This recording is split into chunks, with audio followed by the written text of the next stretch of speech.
Madame, Monsieur, bonsoir. Économie informelle et violences faites aux femmes dans votre émission ce soir. Nous reviendrons d'abord sur les principales conclusions de deux rapports du Conseil économique, social et environnemental, le CESE, sur la question de la résorption de l'informel au Maroc. Deux rapports donc élaborés par le Conseil dans le cadre d'une autosaisine sous les titres d'abord une approche intégrée pour limiter le poids de l'économie informelle au Maroc et ensuite l'intégration économique et sociale des marchands ambulants. Rappelons ce chiffre concernant l'économie souterraine au Maroc selon Banque El Maghreb, elle représenterait autour de 31% du PIB national. Nous en parlons ce soir en compagnie des deux rapporteurs de la commission économique, en l'occurrence à l'origine d'un des deux rapports, en la personne de Monsef Kettani. Ensuite, en seconde partie, et c'est malheureux que ce soit toujours d'actualité, de janvier à novembre 2021, 62 383 femmes ont été violentées au Maroc. Ce sont là les chiffres de la Direction générale de la Sûreté nationale. Ces femmes-là sont âgées de 31 à 45 ans. C'est celles-là qui sont le plus touchées par ce phénomène. La violence physique arrive en tête avec un pourcentage de 41%, suivi par celle économique, 27%. La violence psychique, 26%, et la violence sexuelle, 4%. Mais ces dernières restent tellement tabous qu'il est très difficile d'établir un chiffre qui reflète la réalité du terrain. Quel arsenal juridique pour contrer ces violences? Maître Hatim Bougar répondra à nos questions tout à l'heure.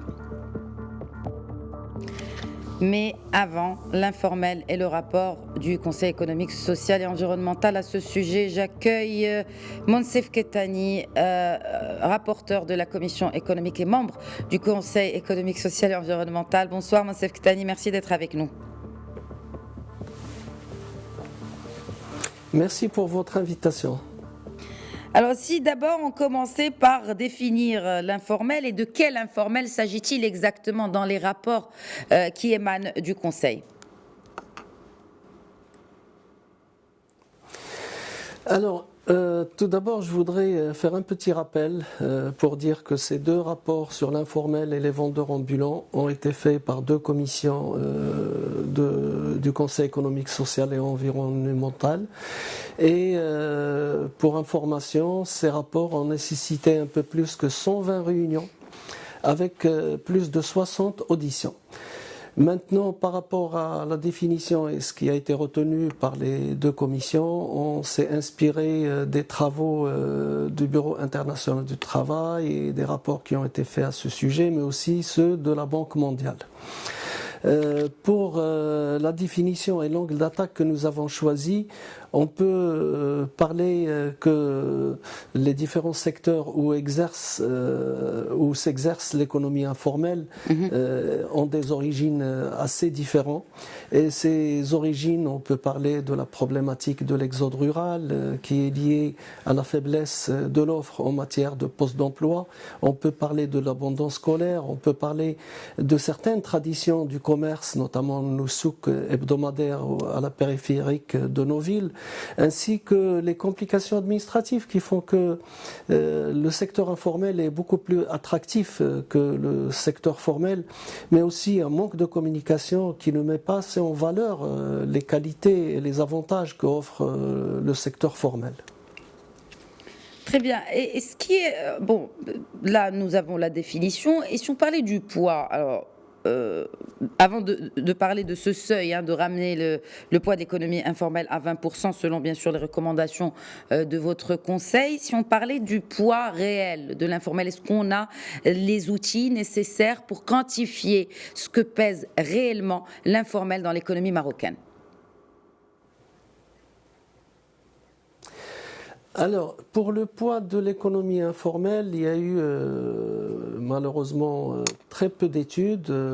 Il y a eu une étude faite par la Confédération générale des employeurs du Maroc en 2014, et puis il y a eu des études du Haut Commissariat au Plan, le HCP, dont les études malheureusement remontent à un peu plus que cette année. et nous n'avons pas de cartographie précise de la problématique de l'informel et du poids qu'il représente.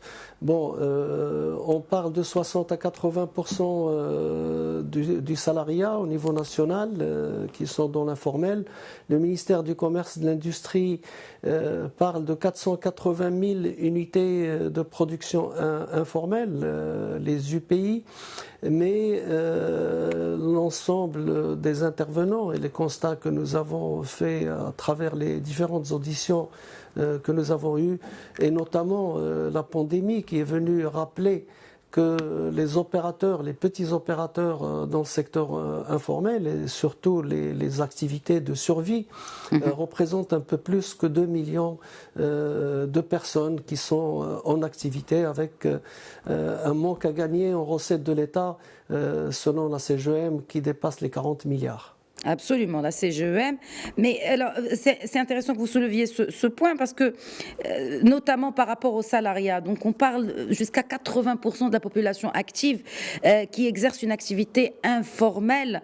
Donc cette situation est très grave et aussi elle nous rappelle que quand on parle d'informel, ce ne sont pas malheureusement que les vendeurs ambulants, mais ce sont aussi des chefs d'entreprise qui ne déclarent pas tous leurs salariés. Donc ceci a été pris en compte dans l'élaboration des recommandations du rapport, Monsef Kettani ? Effectivement. Alors, nous avons dans le rapport sur l'informel tracé une typologie en fonction des entreprises et en fonction des activités.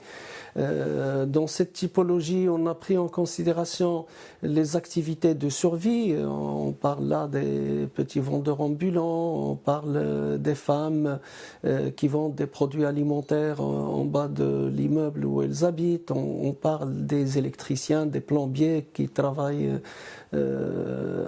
qui sont au Mouqaf.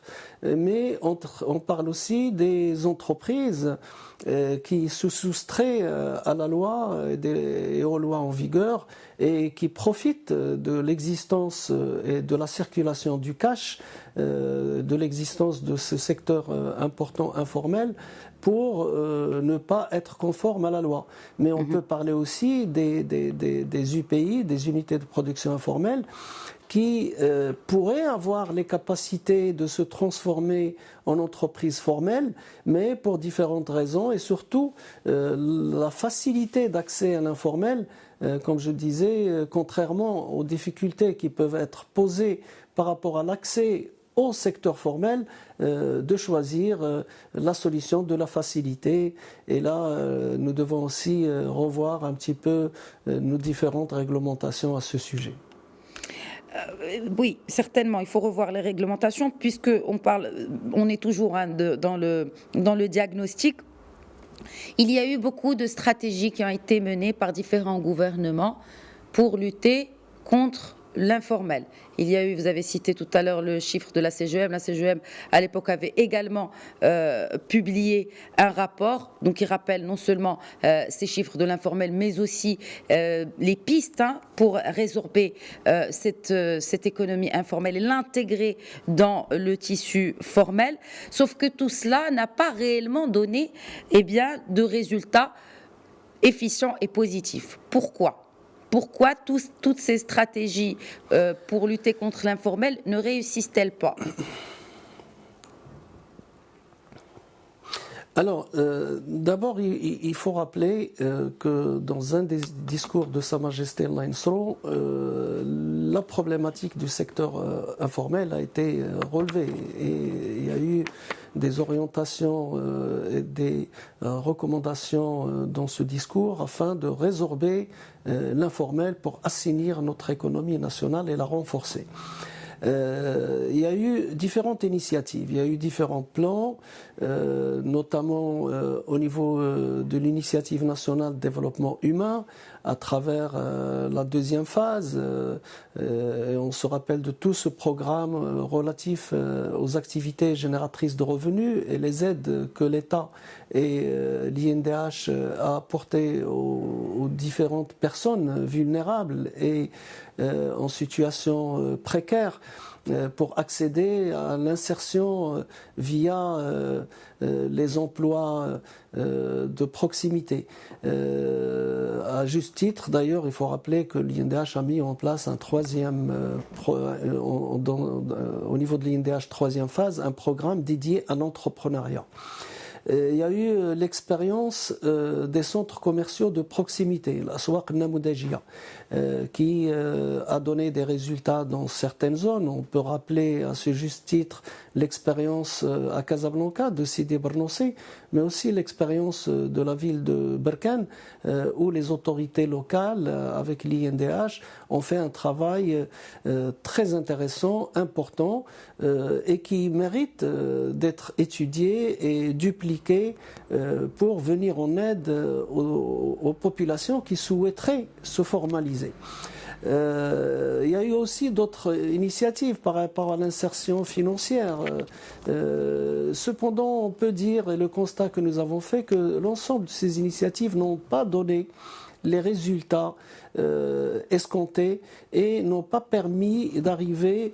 Donc il y a toujours des lacunes et pour preuve, c'est qu'on retrouve les différents secteurs de l'économie où la problématique de l'informel continue à grimper. Le HCP parle de plus de 40 000 unités de production informelle supplémentaires. Certes, il y a le problème aussi que la couverture sociale n'était pas au rendez-vous puisque les gens qui sont dans l'informel ne trouvaient pas une attraction particulière pour rejoindre le formel. On peut parler de l'expérience auto-entrepreneur. L'État et les pouvoirs publics ont mis en place ces textes qui ont permis d'avoir un format juridique assez souple, cependant qui porte encore des lacunes. Notamment que l'auto-entrepreneur a un chiffre d'affaires qui est assez limité et la problématique que l'auto-entrepreneur n'a pas le droit de créer des emplois et s'il doit créer des emplois, il doit se transformer en société à responsabilité limitée. Donc il y a un arsenal qui a été mis en place qui est assez intéressant. Cependant, d'abord, il n'y a pas de convergence des différents programmes et c'est pour cela que nous avons estimé au niveau du Conseil économique et social qu'il faudrait avoir une politique intégrée, une convergence et une stratégie nationale qui s'étalerait. Comme on le sait, l'informel ne peut pas se résorber en période, en courte durée. C'est pas un travail sur du court terme, c'est du travail sur du moyen et long terme. Si on veut résorber, réduire l'informel à 20%, comme il est plus ou moins selon le benchmark que nous avons réalisé dans différents pays, pour descendre à un niveau de 20%, il faudrait travailler sur un délai de 15 à 20 années. Un peu à l'horizon qui a été mis en place par la commission spéciale sur le modèle de développement, donc à l'horizon 2035. Donc ce sont effectivement des chantiers qui demandent du temps.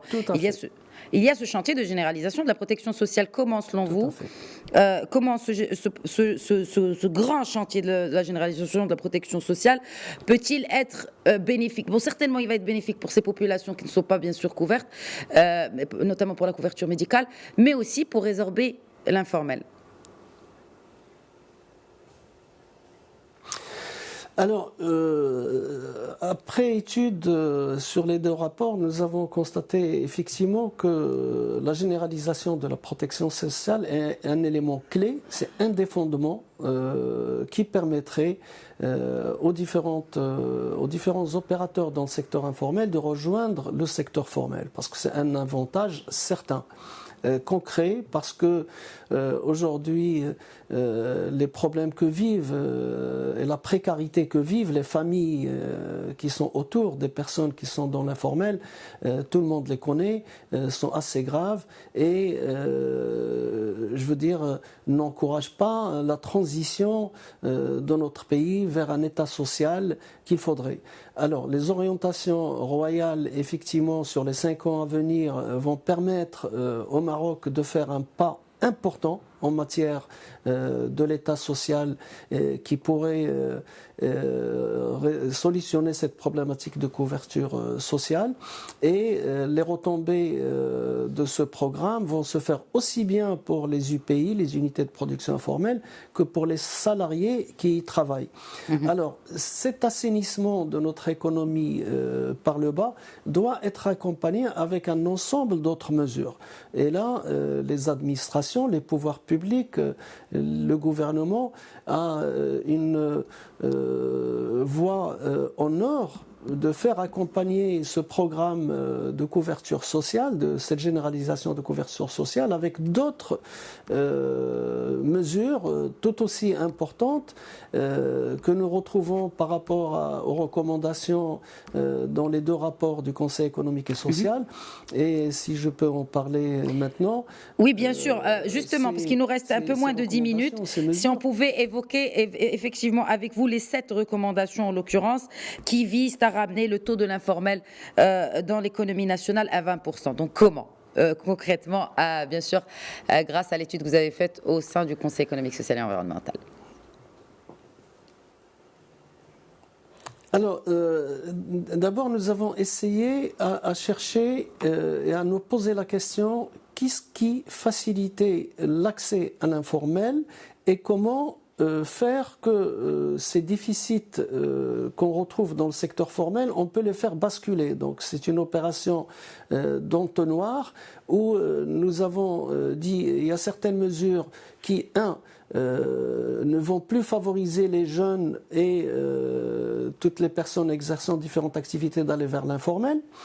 Ensuite, quels sont les blocages ou quels sont les points négatifs qui sont dans le secteur formel qui empêchent ces derniers d'accéder directement au secteur formel?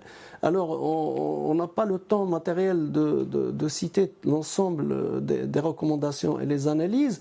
Cependant, on peut en citer quelques-unes et je vais essayer un peu d'être bref, mais d'expliciter par rapport à chaque mesure les éléments nécessaires. Alors, il y a la problématique liée à la circulation du cash et la corruption. Donc, on a constaté qu'il faut absolument réduire la circulation du cash parce que la circulation du cash favorise l'informel et trouver des freins à ce fléau de la corruption. Parce que plus il y aura de corruption, plus certaines personnes qui profitent des facilités de l'informel vont continuer à le faire. Il y a la problématique de la formation et de l'éducation. Et au niveau de la formation et de l'éducation, on peut relier ça au référentiel organisation des métiers. Le HCP avait mis en place une nomenclature de métiers au Maroc et nous constatons qu'il y a plusieurs centaines de métiers qui n'ont pas aujourd'hui des cahiers de charges, des programmes de formation et je dirais des manuels de procédure qui obligeraient les uns qui protégeraient ceux qui y accèdent et les protégeraient contre ceux qui vont utiliser ces métiers comme pour profiter de des facilités qu'il y a au niveau de l'informel. Mais il y a aussi le problème de l'urbanisation commerciale, parce que nous constatons que beaucoup du pays sont dans l'informel du fait de la cherté de l'accès au foncier, notamment de l'accès aux locaux professionnels. Donc nous ne pouvons pas, je dirais, se fixer par rapport aux espaces de travail, elles continuent à devenir des électrons libres, à être dans l'informel et difficilement saisissables. Il y a la problématique de la fiscalité. Parce que la fiscalité devrait être un peu plus adaptée. Je pense que la loi de finances 2021, elle a amené du nouveau par rapport aux participations forfaitaires. Et cette grille, aujourd'hui, il faudrait peut-être l'adapter encore mieux pour qu'elle soit facile et qu'elle permettent aux unités de production informelles de s'y retrouver. Mais il y a aussi le problème du financement et aussi le volet sous-traitance. Alors le financement, certes, il y a eu les problèmes Telaka qui avaient un avantage certain pour les TPME.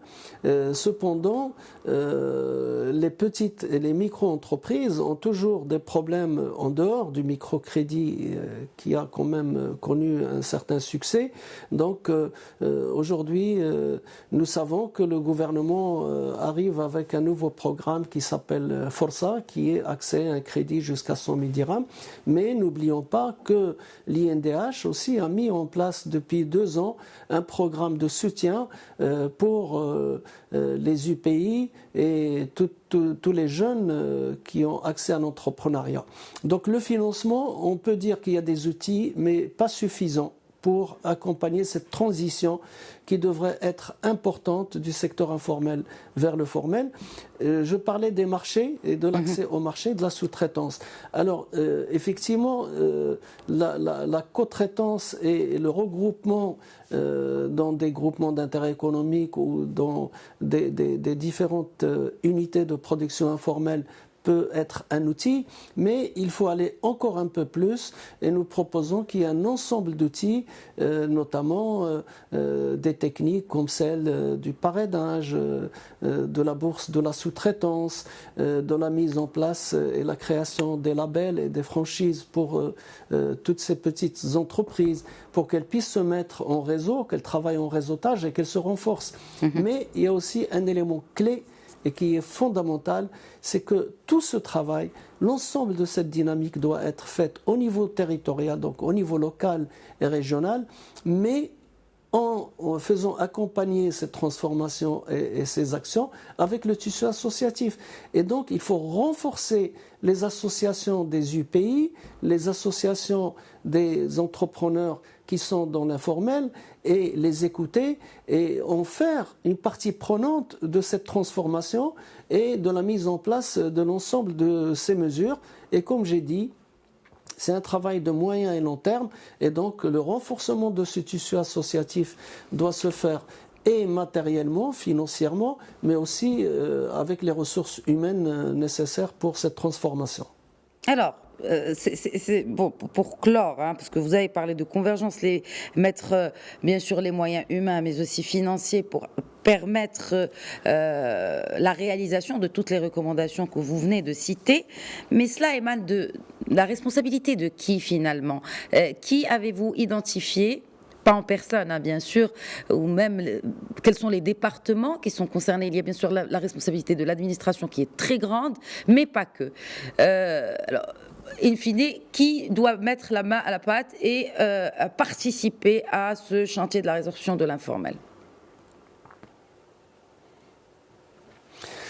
Alors, certes, au niveau du Conseil économique et social, au niveau du rapport sur l'informel, nous avons parlé de la stratégie et nous avons eu une recommandation, nous avons proposé qu'il y ait un organe gouvernemental pour s'en occuper.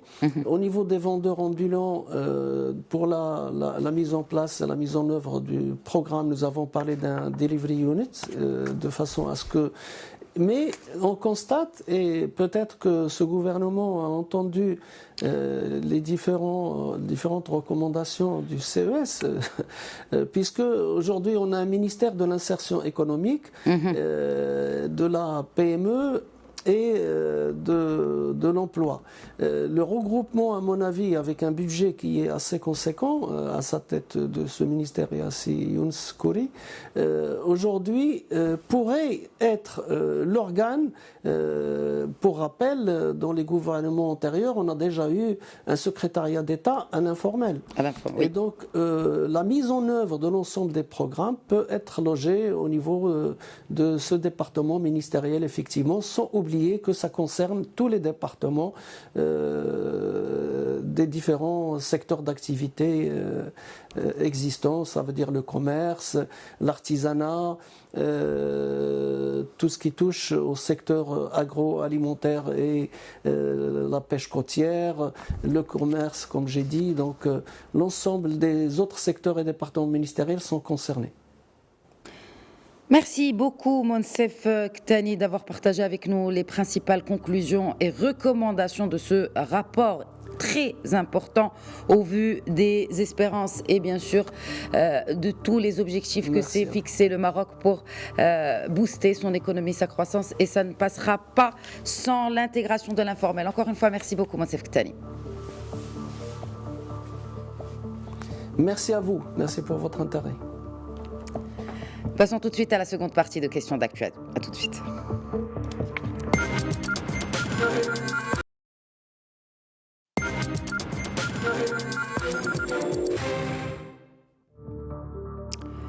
Et il s'agit d'un sujet malheureux, c'est les violences faites aux femmes.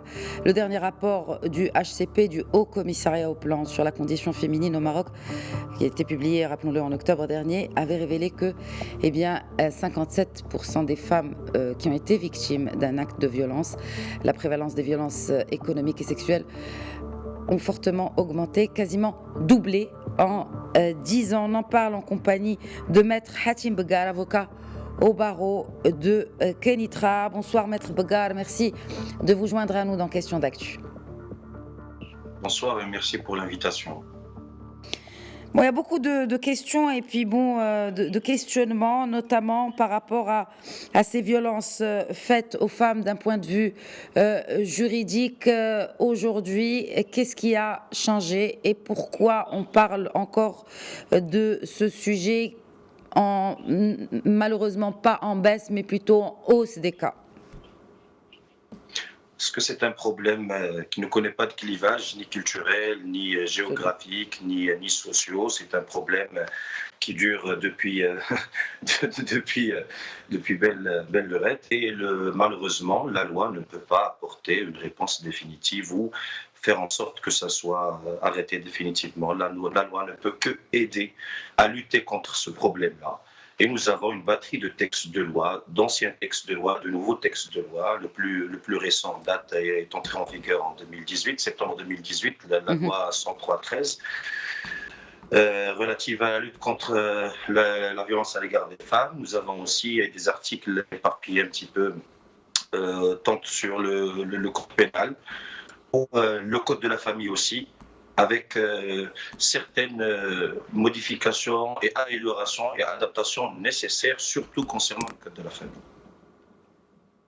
Très bien. Bon, alors il y a aussi cet observatoire. Est-ce que déjà, j'ai cité en intro, et d'ailleurs je peux le rappeler en intro de cette émission, les chiffres qui ont été diffusés par la DGSN, la Direction Générale de la Sûreté Nationale, quelques 62 383 femmes violentées de janvier à novembre 2021.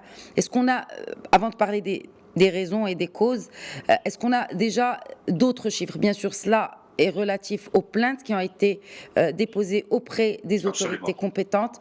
Mais est-ce que ce chiffre-là est vraiment, j'ai envie de dire, réel? Est-ce qu'il reflète la réalité du terrain ou on le connaît, il y a le silence, surtout en ce qui concerne les violences domestiques? Bien qu'il ne soit pas réel, mais à mon sens, il est très révélateur de la gravité de ce problème. Parce que déjà, le chiffre officiel des plaintes qui ont été déposées ou des procédures qui ont été enclenchées au niveau de la magistrature, au niveau du parquet, 62 000 et plus, c'est un chiffre qui fait peur. D'autant plus que, comme vous l'avez si bien dit, c'est le silence, et puis c'est l'incompréhension ou la malcompréhension, parce que ça diffère d'une zone à une autre, ça diffère même du contexte culturel, du contexte familial. Figurez-vous que aujourd'hui même, ou au moment où on se parle, il se peut qu'il y ait des femmes abusées, des femmes violentées et qu'ils ne le savent pas, qu'ils ne savent pas que c'est une forme de violence, que cela soit une violence économique ou une violence portant préjudice psychologique ou sexuel et ainsi de suite. Ça peut être à l'égard d'une épouse, ça peut être à l'égard d'une adolescente, ça peut être à l'égard d'une petite fille. toutes tranches d'âge confondues. Donc c'est aussi une question de culture et de compréhension, de perception. Comment est-ce qu'on perçoit ce fléau? D'où la motivation culturelle et bien évidemment, cette différence, comme j'ai dit tout à l'heure, cette différence entre un secteur géographique et un autre, sachant que ce fléau ne connaît aucun clivage géographique. Ça se passe au Maroc comme ça se passe ailleurs. Bien sûr. Mais pourquoi? Bon, d'ailleurs, ailleurs, on relève une hausse des violences faites aux femmes à cause de la Covid-19. Est-ce que vous pensez que ce soit le cas aussi pour le Maroc? Oui, pourquoi pas, parce que nous sommes des êtres humains vivants, des citoyennes et citoyens vivant au Maroc. C'est un problème de nature humaine. Des fois, c'est un problème de croyance, c'est un problème de valeur. Valeur d'aujourd'hui, il y a des gens qui croient encore que frapper une femme est dans leur droit, que cela soit un droit religieux ou n'importe quelle autre source de croyance. Donc des gens qui se croient dans leur droit de violenter une femme, de la frapper, de la recadrer, je m'excuse du terme, mais ils le croient sincèrement. Or, lorsqu'on parle de la violence à l'égard des femmes, on désigne tous les actes portant ou pouvant porter préjudice, que cela soit un préjudice sexuel ou psychologique ou physique. Même le fait de menacer de porter ce préjudice-là est considéré comme étant une violence. Donc, ce n'est pas à prendre à la légère, sincèrement. Même le harcèlement sexuel, le harcèlement moral au sein du Oui, travail. mais quand vous parlez de harcèlement sexuel ou harcèlement moral, bon, c'est bien que vous souleviez cela, parce qu'il y a différents milieux. On parle bien sûr des violences conjugales ou à la maison, enfin, au sein même de la famille. Il y a les violences dans la rue, dans le travail. Absolument, absolument. Il y a dans les espaces publics. Bref.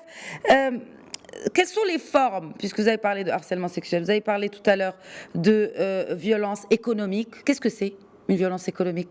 Comment peut-on dire que j'ai été violentée économiquement?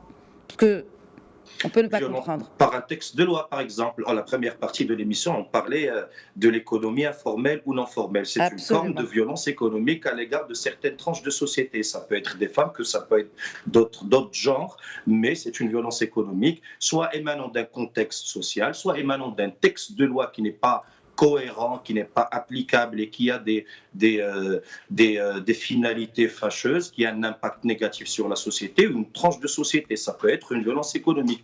Une autre forme de violence économique, vous qui êtes journaliste, je donne juste un exemple, loin de moi l'idée de penser ça de la chaîne Média TV ou de vous, mais vous êtes journaliste avec un collègue journaliste homme, il est mieux payé que vous alors que vous faites le même travail. Je parle d'un contexte professionnel. Donc, différencier le gain par rapport à la même tâche, juste parce que violenter des femmes en tant que telles, c'est le mot-clé, violenter des femmes en tant que telles, parce que ce sont des femmes, voilà tout. Donc en fait, c'est une violence économique. C'est une violence économique que ce plafond de verre, selon vous. D'accord. Bon.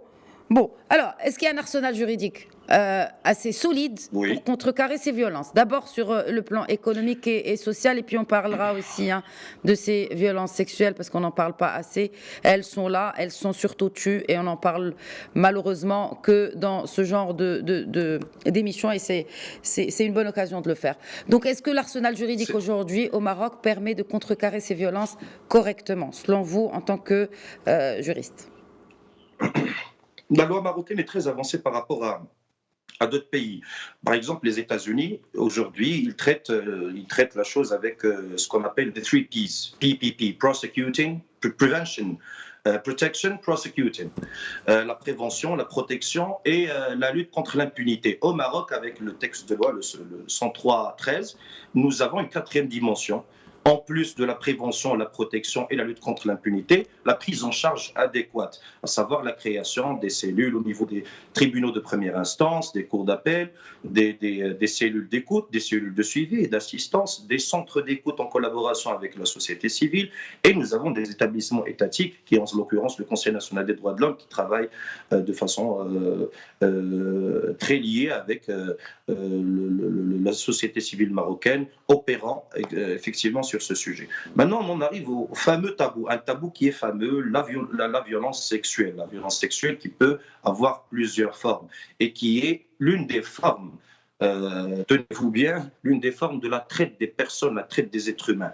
Nous avons un texte de loi qui est entré en vigueur, la loi 103/13 en 2018, et bien avant ça, la loi pour la lutte contre la traite des êtres humains. Nous avons une commission nationale, une commission interministérielle et aussi, dès la mise en place de ce texte de loi et son entrée en vigueur, nous avons des cas, malheureusement, nous enregistrons de plus en plus de cas.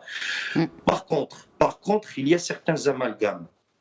Encore une fois, c'est une malcompréhension, c'est pas une incompréhension, c'est une malcompréhension et maltraitance des textes de loi. Parce que la traite des êtres humains, la traite des personnes comporte plusieurs formes qui sont similaires à d'autres délits, d'autres crimes figurant dans le code pénal. Et nous avons tendance à opter vers le moins grave, alors qu'il faudrait sanctionner sévèrement, vraiment sévèrement, surtout lorsqu'il s'agit d'une personne ayant violenté une femme, une enfant ou une autre personne se trouvant sous son autorité, sous son contrôle, que cela soit un contrôle moral ou un contrôle émanant d'une situation professionnelle, un responsable avec une subalterne et ainsi de suite. Ça, c'est très grave et on n'en parle malheureusement pas assez. Bon, quelles sont les garanties ou est-ce que les garanties qui sont fournies pour protéger la victime, en particulier la victime d'agression sexuelle, les garanties sont-elles suffisantes avant, pendant et après le procès ? Malheureusement, nous avons des garanties juridiques, à savoir ne pas divulguer l'identité de la victime si elle ne le veut pas, sa prise en charge dans des centres adéquats, l'écoute, l'assistance psychologique et ainsi de suite. Mais je sais que c'est un peu sévère de dire ça, mais c'est vraiment selon la tête du client. Si le cas il est important ou si cette personne est importante, tous les cas c'est un cas d'école ou un cas d'opinion publique suivi par l'opinion publique, on met tout en charge. Après, lorsqu'il s'agit de bouche à la montagne de Tobal ou de Fatna quelque part, on s'en soucie un petit peu moins, c'est ce qui est malheureux. Donc c'est pas institutionnel, mais c'est très relatif. Et puis il y a une manie que je ne comprends pas, malheureusement, par rapport à certains médias qui dépassent, qui font obstruction au texte de loi, qui ne respectent pas l'identité des victimes, qui dévoilent certaines informations qui peuvent porter atteinte non seulement à des victimes, mais aussi à leur famille, si elles ont des enfants, si elles ont des parents, des frères, des sœurs. Ça cause beaucoup de tort à la famille et c'est un mal qui est permanent, qui est omniprésent. Le fait de juger, de statuer, de sanctionner le pervers ou de sanctionner X qui a commis tel ou tel crime ne veut pas dire qu'on a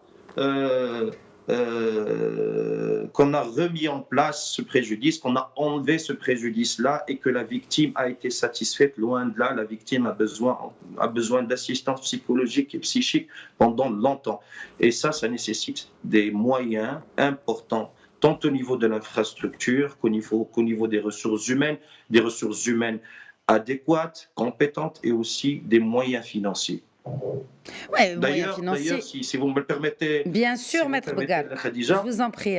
Nous avons travaillé avec l'Union de l'action féminine en 2012 avec la Jordanie et l'Égypte sur un projet de texte de loi. Et pour effectivement trouver une solution au manque de moyens financiers, nous avions proposé que l'argent des gens ayant opéré dans un contexte de traite d'êtres humains qui ont été sanctionnés, que leurs biens soient saisis, que le revenu de ces crimes-là soit saisi en faveur d'une caisse nationale à travers laquelle on pourrait subvenir aux besoins des victimes, que cela soit au moyen terme ou au long terme. C'était une proposition que j'espère sera prise en considération dans les jours qui viennent, parce que là, nous sommes en train de discuter d'une refonte. On en a déjà discuté la dernière fois avec vous aussi, une refonte de la législation pénale au Maroc. Absolument. Qui est dans le pipe et qu'on attend toujours de la tutelle. Impatiemment. Bon. J'imagine. Enfin, c'est le cas de le dire. Bon, et si on parlait d'application de loi, notamment sur cette question d'impunité et qui revient sur certains dossiers, notamment d'agressions sexuelles. On parle aujourd'hui des droits des victimes face au corporatisme politique. Qu'est-ce que c'est, Maître Boucar? Bon, un corporatisme politique, c'est un mot qui veut dire beaucoup de choses et qui finalement ne veut rien dire dans ce contexte-là. C'est le corporate spirit, ça se trouve partout. Ça peut être au sein d'un établissement privé ou au sein d'un établissement public, ou le corporate spirit au niveau politique, ou dans bien d'autres contextes. L'essentiel, c'est de concentrer sur le droit des victimes, de se concentrer sur le droit des victimes, leur situation, mettre fin à tout préjudice les atteignant, mais aussi les assister et les aider. Bien sûr, il y a comme si les gens se mettaient d'accord de façon involontairement volontaire, pour soit ne pas en parler, soit pour se défendre, soit pour donner plusieurs aspects faire souligner plusieurs facettes n'étant pas liées au fond du problème, aux victimes, pour défendre finalement les gens et les criminels qui ont commis ces crimes, des criminels jugés, sanctionnés. Et cela constitue un préjudice supplémentaire, un mal supplémentaire causé aux victimes. Une victime qui a été abusée sexuellement ou qui a été pendant longtemps, de façon répétitive, et lorsqu'elle demande justice, lorsqu'elle saisit la justice, lorsqu'elle croit en la loi de son pays, en la justice de son pays, on la traite, on la traite de tous les maux, on la maltraite et on attaque les victimes en les responsabilisant, tout en essayant de déresponsabiliser le criminel. Pour moi, c'est inconcevable, c'est incompréhensible. Mais c'est culturel aussi, Sebgar. C'est culturel, mais je pense que ce sont des agendas. C'est pas culturel. Dans ce contexte-là, c'est voulu, c'est pensé. Il y a des arguments qui sont avancés. C'est pas culturel. C'est vraiment fondé. C'est une position politique. Le corporate spirit, la corporation politique que vous aviez citée, je ne parle pas des partis politiques ou des hommes politiques. C'est vraiment une position politique sur laquelle on défend, sur laquelle on se base pour porter plus de préjudice aux victimes et défendre l'indéfendable. Je pense que ce sont deux cas dissociables. Il faut vraiment séparer le cas de la victime du criminel qui a commis ce crime. S'il est sanctionné, soit on croit en la justice, soit on n'y croit pas. Finalement, ce sont les institutions du pays. Et c'est pour ça que nous avons... Mais si on y croit aussi, il faudrait qu'on croie aussi, oui, que cette justice ne soit pas... loin de moi l'idée de dire qu'elle n'est pas juste, mais pour le coup, il y a beaucoup... d'éléments qui font que souvent, eh bien, la victime peut passer pour responsable. Et c'est pas propre au Maroc. Je parle de la victime, notamment d'agression sexuelle. Elle passe pour responsable. Ce sont là, bien sûr, des causes qui sont purement culturelles et bien sûr un peu mélangées à une espèce de conservatisme qui font que, eh bien, on responsabilise la victime. Et malheureusement, ça fait que le silence est de mise quand il s'agit d'affaires de mœurs comme ça. Ça fait qu'empirer les choses. Et si je peux ajouter, Madame Khadija, si je peux ajouter, c'est culturel, oui, certes, mais responsabiliser la victime parce qu'elle porte tel ou tel vêtement, parce qu'elle se comporte de telle ou telle façon. Et finalement, même en me référant à la religion musulmane, personne n'est obligé, rien ne dit que cela soit dans le Coran ou dans la Sharia ou dans les adages du prophète. Personne ne nous impose de poser la main sur cette femme ou de lui imposer quoi que ce soit. Ce qui nous est imposé, c'est de détourner le regard et de continuer sa route paisiblement et la laisser à sa famille, aux instances, au Wali al-Amr, aux institutions du pays. Mais interférer, agir de façon personnelle, parce que en mon sens, cela porte préjudice à la société, ça c'est amplement plus grave. Parce que c'est s'immiscer dans la vie privée des gens, c'est s'immiscer dans leur culture, dans leurs croyances, et leur imposer notre point de vue à nous qui pourrait éventuellement être erroné ou n'est pas complet, ou nous sommes des êtres humains finalement, nous les homo sapiens, nous ne détenons pas la vérité absolue. Et la jurisprudence par rapport à cela, par rapport à ce qui semble pouvoir s'attaquer aux violences faites aux femmes? Il faudra sanctionner beaucoup plus sévèrement. C'est-à-dire? Et traiter des cas de traite. Alors, sanctionner beaucoup plus sévèrement lorsqu'il y a abus de mineurs, l'infanticide, des jugements de 2 ans ou 3 ans d'emprisonnement ne sont pas suffisants, ne sont pas dissuasifs. Donc, les jugements, les sanctions devraient être dissuasives à l'égard de la société pour prévoir, comme je vous ai dit tout à l'heure, prévoir, prévenir et protéger. Avant Ça, de ce sont sanctionner, qui? C'est les magistrats, c'est ça un relève message. de la responsabilité C'est des la magistrats, parce que la loi est là. magistrature. Après, c'est au juge de La décider si magistrature, le responsable... Oui, oui. dites-moi. Et c'est aussi la magistrature, bien évidemment, mais c'est aussi une question de texte de loi. De texte de loi dans le sens où la procédure devrait être plus flexible en matière de preuve. Parce que des crimes tels que ce crime-là ne se passent pas forcément en lieu public. Ça peut se passer dans un lieu privé sans que personne ne voit. Des fois, ça peut émaner des proches, des très proches de la famille. Donc, ça. pour qu'une femme qui a été battue dans sa chambre à coucher avec son mari, comment est-ce qu'elle pourrait prouver que c'est lui qui lui a porté ce préjudice-là, c'est lui qui l'a violenté? Elle pourrait avoir un certificat médical de 90 jours avec des photos, mais est-ce que ça certifie que cette personne-là ou une autre personne qui l'avait battue ou l'a violenté? Donc il faut être plus flexible en matière de preuves. Juste, mais flexible. D'accord. Et flexible, comment on peut être flexible quand ce sont des étudiantes, littéralement, qui se font chanter pour avoir de bonnes notes? Il faudra donner une contrepartie. Bien naturellement, c'est du chantage, c'est du harcèlement sexuel. Comment